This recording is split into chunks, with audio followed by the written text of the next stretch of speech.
End time signs, strange things happening around the world. Hey guys, welcome back. Thanks so much for watching Signs and Wonders.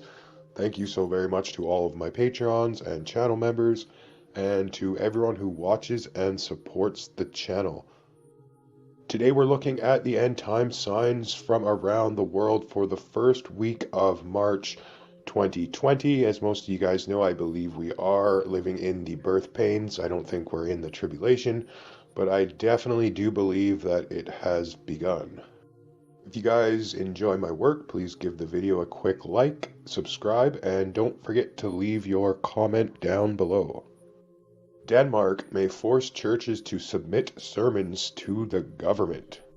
Christian leaders in Denmark say religious liberty and the freedoms of speech and expression have come under fire after a proposed law would require leaders of all faiths to translate their sermons into Danish and submit them to the government. The Crocs International reports the new measure is primarily aimed at radical Islamic groups, but it will also affect churches. It is scheduled to be reviewed this month at the Folketing, which is the Danish parliament. The country has a population of more than 270,000 Muslims, and most of the sermons in the mosques are preached in Arabic. The government of Denmark has said the law is necessary to curb the growth of Islamic extremism. CBN news sources explain the measure is aimed, and that's not CNN by the way, that's CBN, the Christian Broadcast Network. Explain the measure is aimed at getting the preaching of jihad out of mosques. But because Europe is so politically correct, they won't just pinpoint mosques. Oh no, political correctness, here we go. They're including churches and casting a broad, politically correct net. Christian leaders are sounding the alarm about the proposed law and the dangers it represents. Church of England Bishop Robert Eanes wrote a letter to Danish Prime Minister Mette Frederiksen expressing his alarm over the measure with what he describes as an overly restrictive blind on freedom of expression. War and rumors of war. Netanyahu says Israel is attacking Iran for its attack on Israeli ship. On Monday, Israeli Prime Minister Benjamin Netanyahu blamed Iran for an attack on an Israeli-owned cargo ship last week and said Israel is striking back at Iranian targets throughout the region. On Thursday, the Israeli-owned MV Helios Ray suffered a series of blasts in its hull, forcing it to pull into a Dubai port for repairs. In comments reported by the Associated Press, Netanyahu said Israel was already striking back against Iran for the attack.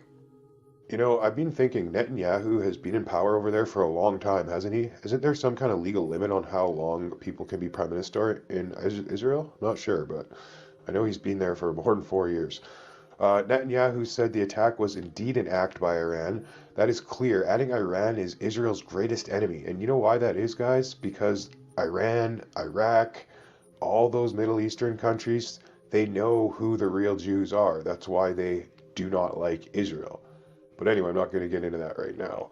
I'm determined to block it. We're striking at it throughout the region, he says. Netanyahu did not specify how Israel was striking back in his remarks Monday, but his comments did come after Syrian state media and Syrian air defenses intercepted Israeli missiles directed at Damascus on Sunday night.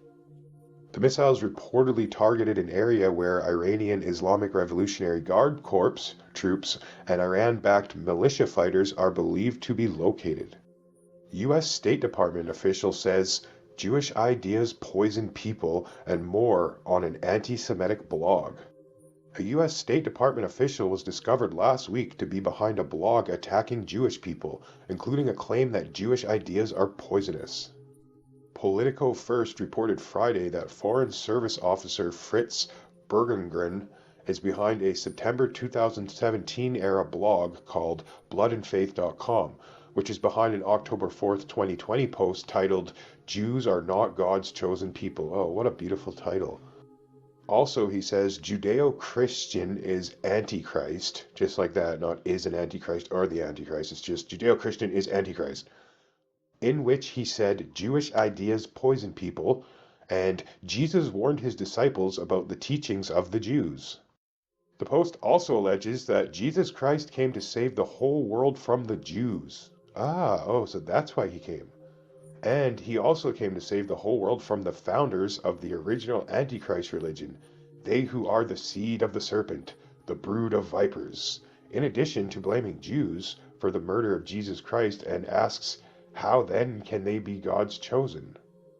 Bergen is working in a State Department unit processing immigrant visas for Afghans. Oh, how appropriate, according to a directory obtained by Politico. So he's working to process visas for a Muslim nation, and he's saying all this stuff about Jews. Put two and two together, hey? What is going on? His now removed LinkedIn profile describes his current position as a Foreign Service officer. Bergen was previously listed as a financial management officer for the U.S. Embassy in Bahrain on a 2019 State Department directory of key officers of foreign service posts. Wow. Oh, you guys are going to like this. Here's one for you, Melvin. New startup to make salami from celebrity body parts. Is it Ezekiel's prophecy on cannibalism coming true? Assuredly parents shall eat their children in your midst, and children shall eat their parents. I will execute judgments against you, and I will scatter all your survivors in every direction. Ezekiel 5:10. A new fad allows people to eat meat grown from their favorite celebrities, but as shocking as this was prophesied to be a part of the times preceding the final redemption. Sure was. Bite Labs, how appropriate of a name is that, eh? Went online promising artisanal salamis from meat that has been lab grown from celebrity tissue samples. And then there's a quote here from Bite Labs saying, we all wish we could be closer to our favorite celebrities, and now we can all experience them in flesh. That's eerie. The process harvests bioappeased myoblast cells from the subject of public adoration and grows them in bioreactors. We mix celebrity and animal meats grown in-house through a proprietary culturing process into curated salami blend, the Bite Lab website claims. Our process yields high-quality luxury protein in a sustainable manner that eliminates the environmental and ethical concerns associated with traditional livestock production. How lovely. The final product will contain about 30% celebrity meat and 40% lab-grown animal meats, along with fat and spices. A London-sized iceberg breaks off of the burnt ice shelf in Antarctica. Or should I say the ice wall? Just kidding. After years of suspense, an iceberg approximately the size of London has broken away from the burnt ice shelf in Antarctica, only a few miles from the Haley British Antarctic Survey ice station. It's a big piece of ice. The 490 square miles, or 1,270 square kilometers, 490 feet thick of ice, is not seen as posing a direct threat to the station. Well, that's good. Though the calving of the giant iceberg was dramatic, it wasn't unexpected. Cracks have been appearing in the brunt ice shelf for years, but the movements of ice is complex and often unpredictable, so the BAS has been keeping a close eye on developments and erring on the side of caution. The brunt ice shelf, hey? An iceberg the size of London, can you imagine that? That's so big, just floating around out there. Over the past decade, two new cracks, Chasm 1 and Halloween Crack, have appeared in the brunt ice shelf.